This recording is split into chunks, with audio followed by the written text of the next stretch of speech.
আসসালামু আলাইকুম।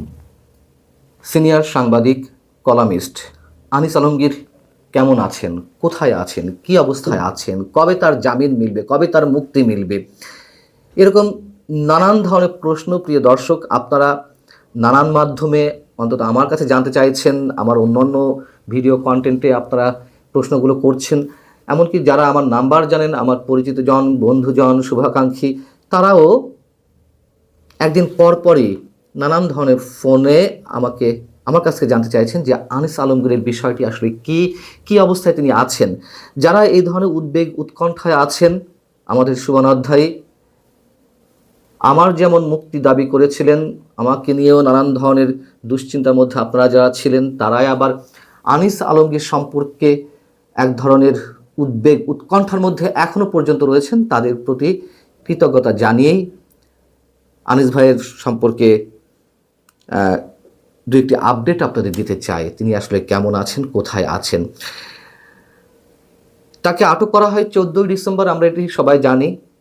তার বিরুদ্ধে মামলার নথিতে উল্লেখ করা হলো যে তিনি নানান ধরনের উস্কানিমূলক বক্তব্য দিচ্ছেন সরকারের বিরুদ্ধে বা এই টাইপের কিছু। যদি তাই হয় তাহলে তো তাকে সাইবার সিকিউরিটি অ্যাক্টে মামলা দেওয়া যেত তার বিরুদ্ধে, কিন্তু তাকে ঠিক ওই আমার মতোই দেওয়া হলো সন্ত্রাস বিরোধী আইনে মামলা, এবং তাকে 5 দিন রিমান্ডেও নেওয়া হলো। রিমান্ডে নিয়ে পুলিশ তার কাছ থেকে কী উদ্ধার করেছে তথ্যটি আপনাদের জানাই। কিছুই উদ্ধার করতে পারেনি, কিছুই না, পারার কথাও নয়। তিনি তো কোনো উস্কানিমূলক কিছুই বলেননি কোনো মাধ্যমে, টকশোতে, সামাজিক যোগাযোগ মাধ্যমে, ডিজিটাল প্ল্যাটফর্মে কোথাও এ ধরনের কোনো মন্তব্য করেননি। শুধুমাত্র হয়রানি করার জন্য, সাংবাদিকদের মুখ বন্ধ করার জন্য তাকে আটক করা হয়েছে। আবারও সেই বিষয়টি নতুন করে আমাদের সামনে প্রমাণ হিসেবে উপস্থিত হলো। এবং আরও যে সব আপডেট আপনাদের জানাতে চাই, সাংবাদিক আনিস আলমগীর মানবকণ্ঠের সম্পাদক ছিলেন। সাংবাদিক আনিস আলমগীর ফিল্ডে কাজ করেছেন সে তো দীর্ঘদিন। তিনি ইলেকট্রনিক চ্যানেল এশিয়ান টিভির হেড অব নিউজ ছিলেন। যেহেতু সম্পাদক ছিলেন, সেই হিসেবে আদালতের কাছে তার জন্য ডিভিশন প্রার্থনা করা হয়েছিল। আপনারা জানেন যে যারা ডিভিশন পান তারা একটু কম্পারেটিভলি সাধারণ বন্দীদের চেয়ে একটু ভালো থাকার ব্যবস্থাটি পান। নিম্ন আদালত সব কিছু বিবেচনা করে তার ডিভিশন মঞ্জুর করলো, কিন্তু বেশ কিছুদিন হয়ে গেছে, এখনো পর্যন্ত তাকে সেই বিশেষ সুবিধাটি দেওয়া হয়নি। কেন দেওয়া হয়নি? নিঃসন্দেহে, নিশ্চিতভাবে আমরা এটুকু বলতে পারি, জেল কর্তৃপক্ষ তাকে ডিভিশনের সুবিধা দিচ্ছে না। সরকারের উপর পর্যায়ের নির্দেশ যেহেতু আসেনি। আমরা তো জানি আদালতের অসংখ্য নির্দেশ সরকারের পক্ষ থেকে নানানভাবে ভায়োলেট করা হয়, উপেক্ষা করা হয়, বুড়ো আঙুল দেখানো হয়। তো সেই দেশ, তো সেই জায়গা থেকে কোথাকার কোন সাংবাদিক আনিস আলমগীর তাকে ডিভিশন দেওয়ার নির্দেশ আদালত দিল কি না, দিলেও তা পালন করতে হবে কিনা, ড্যাম কেয়ার সরকারের জন্য, এটুকু নিশ্চয়ই চোখ বন্ধ করে আমরা উচ্চারণ করতেই পারি। সাংবাদিক আনিস আলমগীর এই মুহূর্তে শারীরিকভাবে সাংঘাতিকভাবে অসুস্থ। আমি যেটি ব্যক্তিগতভাবে জানি, তিনি প্রচণ্ড ঠান্ডায়, নিউমোনিয়ায় আক্রান্ত হয়েছেন। ডিভিশনের কথাটি এই জন্যই আরও বিশেষভাবে উল্লেখ করলাম, তা হচ্ছে এদেশের রাষ্ট্র সরকার যা চাইবে তাই হবে, এটা তো সর্বজন স্বীকৃত। অথবা সরকার পরিচালনার ভর কেন্দ্রে এই মুহূর্তে আছে যারা, ডক্টর ইউনূস সরকারের ভর কেন্দ্রে রয়েছে বিএনপি, এনসিপি, জামাত, তারা যা চাইবে তাই হবে, তাদের পরামর্শ অনুযায়ী সরকার চলছে। একটা উদাহরণ দিই কেমন চলছে তাদের আবদার, অনুরোধ, উপদেশ, পরামর্শ অনুযায়ী। সাংবাদিক আনিস আলমগীর আটক হলেন 14ই ডিসেম্বর। আমি বলছি 27শে ডিসেম্বরের কথা।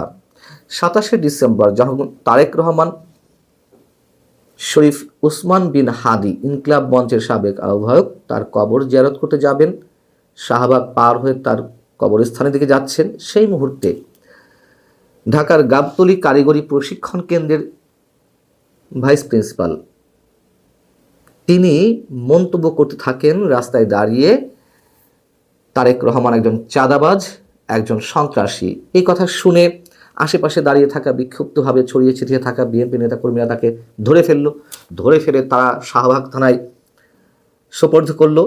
শাহবাগ থানা পুলিশ বীর বিক্রমে তার বিরুদ্ধে 54 ধারায় সন্দেহজনক আসামি হিসেবে তাকে কোর্টে চালান করলো এবং তাকে কারাগারে পাঠানো হলো। বিএনপি এক্ষেত্রে মহানুভবতার পরিচয় দিল। কি পরিচয় দিল? 28 ডিসেম্বর শহীদুল ইসলাম এই শিক্ষকের জামিন মিলল। কেন জামিন মিলল? বিএনপি একটা বিবৃতি দিল। সেই বিবৃতিতে কি বলা হলো যে বিএনপি মনে করে একটি গণতান্ত্রিক দেশে যে কোনো ব্যক্তির মত প্রকাশের স্বাধীনতা রয়েছে, আর এজন্য বিএনপি গণতন্ত্র তথা মানুষের বাক স্বাধীনতার জন্য সংগ্রাম করে আসছে। বিএনপি এটাও বিশ্বাস করে যে মত প্রকাশের স্বাধীনতা একটা মৌলিক মানবাধিকার ও নাগরিক অধিকার, যা ব্যক্তিকে নির্ভয়ে নিজের চিন্তা, মতামত ও বিশ্বাস প্রকাশ করার স্বাধীনতা দেয়। বিএনপি আরও বলছে ওই স্টেটমেন্টে, সুতরাং বিএনপি মনে করে নিজের মত প্রকাশের কারণে একেএম শহীদুল ইসলামকে গ্রেপ্তার ও কারাগারে পাঠানো সঠিক হয়নি।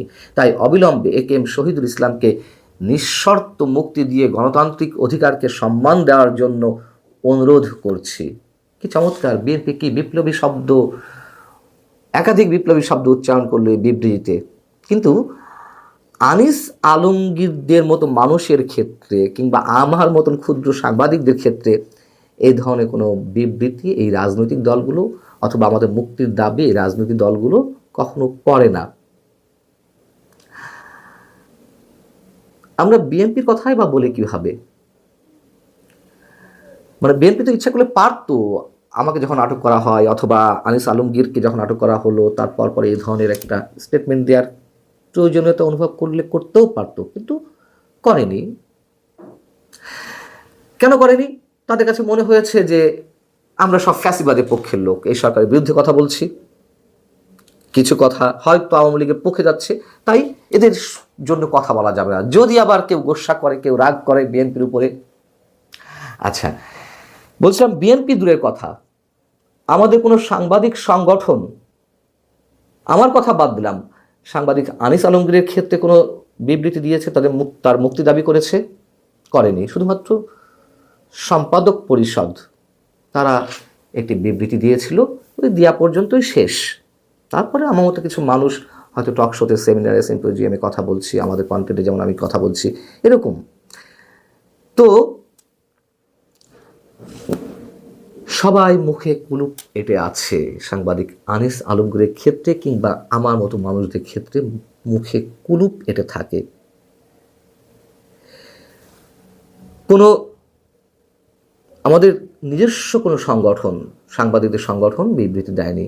কিন্তু দেখুন কি অদ্ভুত বিষয়, আমার ক্ষেত্রে অথবা সাংবাদিক আনিস আলমগীরের ক্ষেত্রে বিবৃতি দিল কারা? আমাদের মুক্তির দাবি জানাচ্ছে কারা? Human rights watch, Amnesty International, PEN, reporters without বর্ডারের মতন আন্তর্জাতিক বিভিন্ন মানবাধিকার সংগঠন কিংবা পেশাজীবী সংগঠন, তারা মুক্তি দাবি জানাচ্ছে। এখানেই আমাদের মাথা লজ্জায় হেট হয়ে আসে যে আমাদের সাংবাদিকদের জন্য আমরা কথা বলি না, মুখে কুলুপ এঁটে বসে থাকি, সেখানে সারা বিশ্ব এগুলো নিয়ে কথা বলতে চায়। আগামী 21শে জানুয়ারি আনিস আলমগীরের জামিনের বিষয়ে নিম্ন আদালতে শুনানির কথা রয়েছে। নিম্ন আদালতে যদি তার জামিন আবেদন মঞ্জুর না করে, সেক্ষেত্রে হাইকোর্টে যাওয়া হবে। হাইকোর্টেও নিশ্চয়ই প্রসেসিংয়ের জন্য বেশ কিছু সময় লাগে। অর্থাৎ আমরা বলতে পারি যদি স্বাভাবিক গতিতে এই বিষয়গুলো চলে আনিস আলমগীরের ক্ষেত্রে, তাহলে আরও মিনিমাম যদি হাইকোর্ট থেকে জামিন দেওয়াও হয়, হয়তো 1 থেকে আরও 2 মাস, না হলে আরও বেশ কিছুদিন থাকতে হবে তাকে কারাগারে। কিন্তু সরকার ইচ্ছে করলে তো সবই পারে।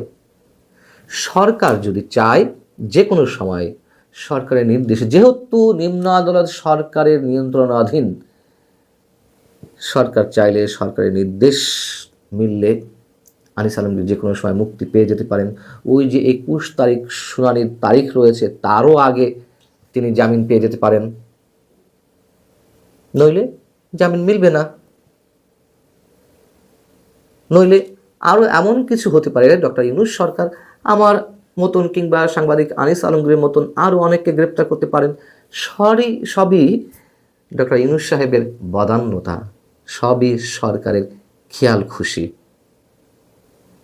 আমরা সেই খেয়াল খুশির উপর ভর করেই চলছি, চলতে হচ্ছে, চলতে হবে।